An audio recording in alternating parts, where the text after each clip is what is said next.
বাংলাদেশ বেতার রাজশাহী। এখন শুনবেন স্থানীয় বাংলা সংবাদ।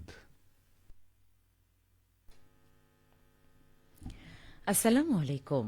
আজ বৃহস্পতিবার ৫ই চৈত্র ২৯শে রমজান ১৯শে মার্চ। বাংলাদেশ বেতার রাজশাহী। স্থানীয় সংবাদ পড়ছি উম্মে সালমা। বগুড়ার সান্তাহারে নীলসাগর এক্সপ্রেসের একাধিক বগি লাইনচ্যুত হওয়ার পর ওই রুটে যাত্রী চলাচল স্বাভাবিক রাখতে বিকল্প ট্রেনের ব্যবস্থা নিয়েছে বাংলাদেশ রেলওয়ে। রেল যোগাযোগ স্বাভাবিক না হওয়া পর্যন্ত যাত্রীরা মাঝপথে ট্রেন পরিবর্তন করে গন্তব্যে পৌঁছাবেন। রেলওয়ে সূত্র জানায়, ঢাকা পঞ্চগড় ঢাকা রুটে পঞ্চগড় এক্সপ্রেস, একতা এক্সপ্রেস ও দ্রুতযান এক্সপ্রেস দিয়ে বিকল্প যাতায়াত চালু রাখা হয়েছে। একইভাবে খুলনা নীলফামারী রুটে সীমান্ত রূপসা এক্সপ্রেস ব্যবহার করা হচ্ছে। ঢাকা পার্বতীপুর রুটে পার্বতীপুর স্পেশাল এবং বাংলাবান্ধা বা কাঞ্চন এক্সপ্রেস যুক্ত করে ট্রান্সশিপমেন্ট চালানো হচ্ছে। রাজশাহী চিলাহাটি রুটে তিতুমির ও বরেন্দ্র এক্সপ্রেস দিয়ে যাত্রী পরিবহন করা হবে।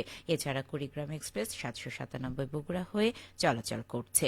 অন্যদিকে বাংলাবান্ধা এক্সপ্রেসের কয়েকটি নির্ধারিত যাত্রা সাময়িকভাবে বাতিল করা হয়েছে বলে জানিয়েছে রেল কর্তৃপক্ষ।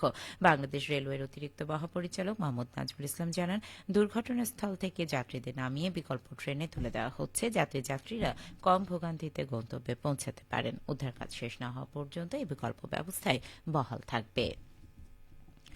এদিকে বগুড়া শেরপুরে সড়ক দুর্ঘটনায় একই পরিবারের ৪ জন নিহত হলেও বেঁচে গেছেন ১.৫ বছরের শিশুকন্যা। গুরুতর আহত শিশুকে উন্নত চিকিৎসার জন্য নেওয়া হচ্ছে রাজধানীর আগারগাঁওয়ে national institute of neuro sciences and হাসপাতালে। এ ঘটনায় গভীর শোক ও সমবেদনা জানিয়েছেন প্রধানমন্ত্রী তারেক রহমান। একই সাথে আহত ১.৫ বছরের শিশুটির চিকিৎসার যাবতীয় দায়িত্ব নিয়েছেন তিনি। বিষয়টি নিশ্চিত করেছেন প্রধানমন্ত্রীর অতিরিক্ত প্রেস সচিব আতিকুর রহমান রুমন।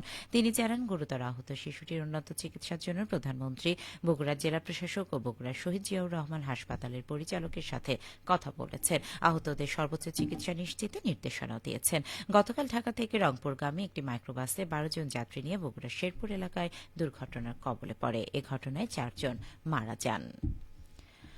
রাজশাহী দুর্গাপুর উপজেলায় ভ্রাম্যমাণ আদালতের অভিযানে অবৈধভাবে মজুত করা বিপুল পরিমাণ জ্বালানি তেল জব্দ করেছে উপজেলা প্রশাসন। পরে জব্দকৃত তেল সরকার নির্ধারিত মূল্য উপস্থিত ক্রেতাদের মাঝে বিক্রি করা হয়। গতকাল উপজেলার রঘুনাথপুর গ্রামের একটি বাড়িতে অভিযান পরিচালনা করেন উপজেলা সহকারী কমিশনার ও নির্বাহী ম্যাজিস্ট্রেট লাইলা নূর তানজু।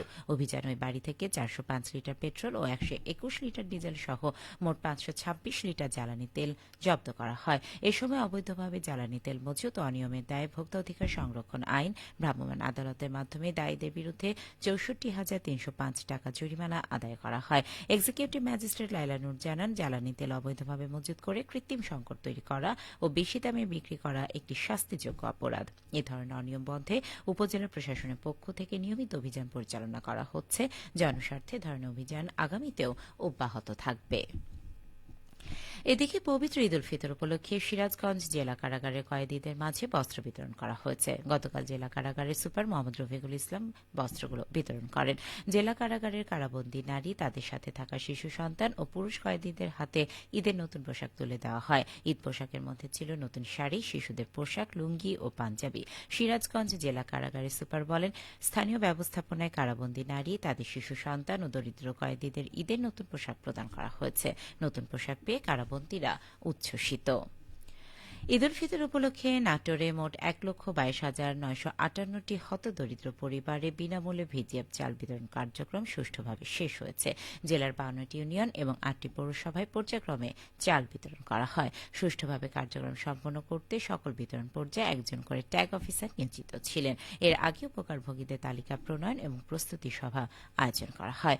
জেলা ত্রাণ ও পুনর্বাসন কর্মকর্তা AK-M শাহ আলম মোল্লা জানান, জেলার ৭টি উপজেলার ৫২টি ইউনিয়ন পর্যায়ে এবং ৮টি পৌরসভা পর্যায়ে দুর্যোগ ব্যবস্থাপনা ও ত্রাণ মন্ত্রণালয় ১,২২৯.৫৮ টন চালের বরাদ্দ প্রদান করে। ইতোমধ্যে সংশ্লিষ্ট ইউনিয়ন এবং পৌরসভা পর্যায় পরিবারের মাঝে বিনামূল্যে ১০ কেজি করে চাল বিতরণের কার্যক্রম সুষ্ঠুভাবে সম্পন্ন হয়েছে। সবশেষে আবহাওয়া। আজ সকাল ৬টায় রাজশাহীতে তাপমাত্রা ছিল ১৯ ডিগ্রি সেলসিয়াস। এ সময় বাতাসে আর্দ্রতার পরিমাণ ছিল ৮৬%। রাজশাহীর পার্শ্ববর্তী এলাকায় আজ ইফতার সন্ধ্যা ৬টা ১৮ মিনিটে এবং আগামীকাল সেহরির শেষ সময় ভোর ৪টা ৫২ মিনিটে। সংবাদ শেষ হল। আমাদের পরবর্তী স্থানীয় সংবাদ দুপুর ১২টা ১০ মিনিটে।